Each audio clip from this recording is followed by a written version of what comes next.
think we are misled by this very term, religion. We use this word religion as though it named a distinct thing, as though it named one phenomenon in human discourse. And there's really a range of infatuations and practices that go by the name of religion, and therefore many points on this continuum don't have much in common with others. So if you take a religion like Jainism, a religion of India, its core principle is nonviolence. I mean, this is where Gandhi got his conception of nonviolence.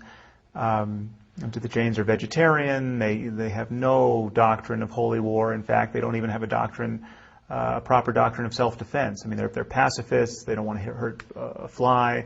And then on the other end of the continuum, you have something like Islam, where it has explicitly a doctrine of holy war and a notion of combat and death in certain contexts is actually the highest obligation a religious person can fulfill.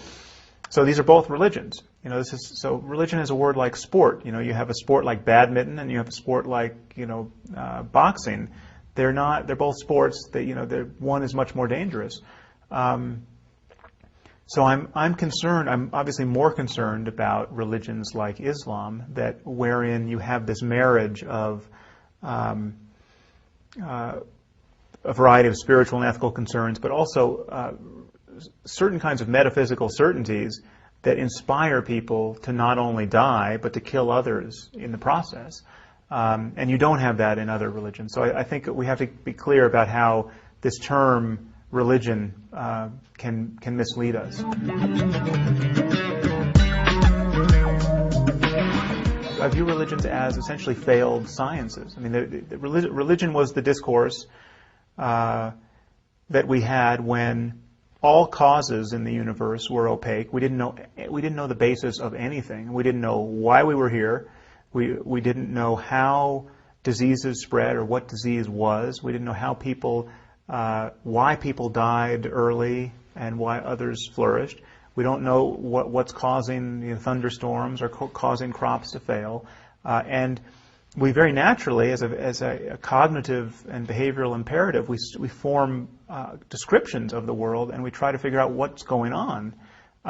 We tell ourselves stories about our origins and about where we're going and about causes in the world. And those stories, given our just pervasive ignorance and our disposition to see agency in the world, to see, to feel ourselves in relationship to the world, these stories entail being in relation to invisible friends, and enemies. And we have, this parent figure in the sky who's going to take care of things if you live rightly, and we have other demonic presences that we should be really worried about.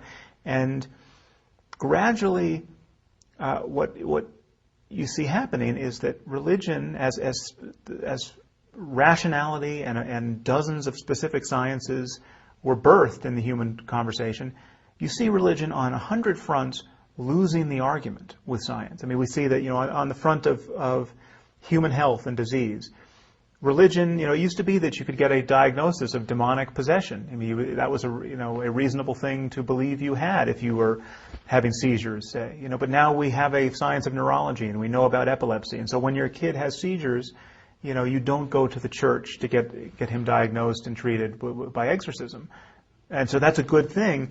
I'm saying that religion is losing the argument on every other front. It's losing the argument ethically. It will lose the argument spiritually. I mean, we will understand spiritual experience so well at some point, at the level of the brain and at the level of the way in which using attention in certain ways can change human experience. We'll understand it in a way that makes a mockery of this kind of denominational religion talk about Jesus and grace or about Buddha and magic powers, and that will break down in the same way that it has broken down on medicine, in medicine, and that's a process I think we just have to be honest about and let unfold.